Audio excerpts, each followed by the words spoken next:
ಎಕೆಎಂಎಸ್ bus ಮಾಲಕ Saif ಯಾನೆ ಸೈಫುದ್ದೀನ್ ಅತ್ರಾಡಿಯನ್ನ ಹತ್ಯೆಗೈದಿರುವ ಘಟನೆ ಶನಿವಾರ ಬೆಳಗ್ಗೆ ಕೊಡೆಯೂರು ಸಮೀಪ ಸಾಲ್ಮರೆಂಬಲ್ಲಿ ನಡೆದಿದೆ. ಸೈಫುದ್ದೀನ್ ಅವರು ತಮ್ಮ ಮನೆಯಲ್ಲಿ ಒಬ್ಬರೇ ಇದ್ದ ವೇಳೆ ಆಗಮಿಸಿದಂತಹ 3 ದುಷ್ಕರ್ಮಿಗಳು ಇವರನ್ನ ಮಾರಕಾಸ್ತ್ರಗಳಿಂದ ಕೊಚ್ಚಿ ಕೊಲೆಗೈದಿದ್ದಾರೆ ಎಂದು ತಿಳಿದು ಬಂದಿದೆ. ಸ್ಥಳಕ್ಕೆ ಉಡುಪಿ ಜಿಲ್ಲಾ ಎಸ್ಪಿ ಹರಿರಾಮ್ ಶಂಕರ್, ಹೆಚ್ಚುವರಿ ಪೊಲೀಸ್ ಅಧೀಕ್ಷಕ ಸುಧಾಕರ್ ನಾಯಕ್, ಡಿವೈಎಸ್ಪಿ ಪ್ರಭು ಡಿಟಿ ಮೊದಲಾದವರು ಆಗಮಿಸಿ ಪರಿಶೀಲನೆ ನಡೆಸಿದ್ರು. ಈ ವೇಳೆ ಮಾಧ್ಯಮಗಳಿಗೆ ಪ್ರತಿಕ್ರಿಯೆ ನೀಡಿದ ಎಸ್ಪಿ ಹರಿರಾಮ್ ಶಂಕರ್, ಸೈಫುದ್ದೀನ್ ಅನ್ನ 3 ಹತ್ಯೆ ಮಾಡಿರುವ ಬಗ್ಗೆ ಸುಳಿವು ಸಿಕ್ಕಿದ್ದು ಬೆಳಗಿನ ಜಾವ 10 ರಿಂದ 11 ಗಂಟೆಯ ನಡುವೆ ದುಷ್ಕೃತ್ಯ ಎಸಗಿದ್ದಾರೆ. ಈಗಾಗಲೇ ಸೈಫ್ ವಿರುದ್ಧ 18 ಕ್ರಿಮಿನಲ್ ಕೇಸ್ಗಳಿವೆ. ಹಿರಿಯಡ್ಕ ಠಾಣೆ ಮತ್ತು ಉಡುಪಿ ಠಾಣೆಯಲ್ಲಿ ರೌಡಿ ಶೀಟರ್ ಆಗಿದ್ದ ಈತ 2 ಕೊಲೆ ಪ್ರಕರಣದ ಆರೋಪಿಯಾಗಿದ್ದಾನೆ. ಆರೋಪಿಗಳು ಎಕೆಎಂಎಸ್ ಖಾಸಗಿ ಬಸ್ಸು ಸಂಸ್ಥೆಯಲ್ಲಿ ಉದ್ಯೋಗಿಗಳಾಗಿದ್ದು ಕೊಲೆಗೆ ಕಾರಣ ಮತ್ತು ಆರೋಪಿಗಳ ಮಾಹಿತಿ ಇನ್ನಷ್ಟೇ ಲಭ್ಯವಾಗಬೇಕಾಗಿದೆ ಎಂದು ಹೇಳಿದ್ದಾರೆ. ತನಿಖೆ ಬಳಿಕ ಸತ್ಯಾಂಶ ಗೊತ್ತಾಗಲಿದೆ ಎಂದು ಹೇಳಿದ್ದಾರೆ.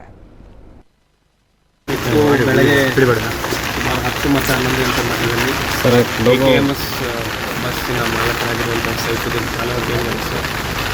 ಅವ್ರ ಮೇಲೆ ಈಗಾಗಲೇ ಸುಮಾರು 18 ಪ್ರಕರಣಗಳು ದಾಖಲಾಗಿರುವಂಥದ್ದಿದೆ. ಹಿರಿಯಡ್ಕ ಮತ್ತು ಉಡುಪಿ ಟೌನಲ್ಲಿ ರೌಡಿ ಶೀಟರ್ ಆಗಿದ್ದಾರೆ. 2 ಮರ್ಡರ್ ಕೇಸ್ಗಳಲ್ಲಿ ಆರೋಪಿ ಸೈಫ್ ಅವರು ಮೃತಪಟ್ಟಿರುವ ರೀತಿಯಲ್ಲಿ ಅವರ ಮನೆಯಲ್ಲಿ ಕಂಡು ಬಂದಿದೆ. ಪ್ರಾಥಮಿಕವಾಗಿ ನಮಗೆ ತಿಳಿದು ಬಂದಿರುವ ಮಾಹಿತಿ ಪ್ರಕಾರ 3 ಜನ ಆರೋಪಿಗಳು ಮನೆಗೆ ಬಂದು ಅವರನ್ನು ಅಟ್ಯಾಕ್ ಮಾಡಿದ್ದಾರೆ ಅಂತ ಪ್ರಾಥಮಿಕವಾಗಿ ತಿಳಿದು ಬಂದಿರುವ ಮಾಹಿತಿ. ಇದರಲ್ಲಿ ವ್ಯತ್ಯಾಸಗಳು ಆಗಬಹುದು.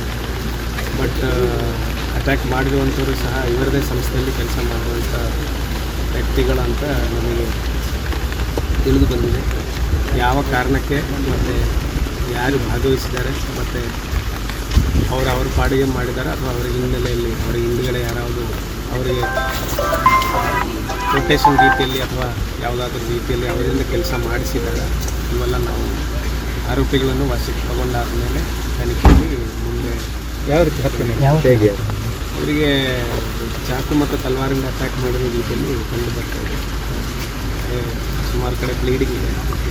ಸೊ ಮತ್ತು ಈಗ ನಮ್ಮ scene of crime officers forensic science ಟೀಮೆಲ್ಲ ಬಂದಿದ್ದಾರೆ.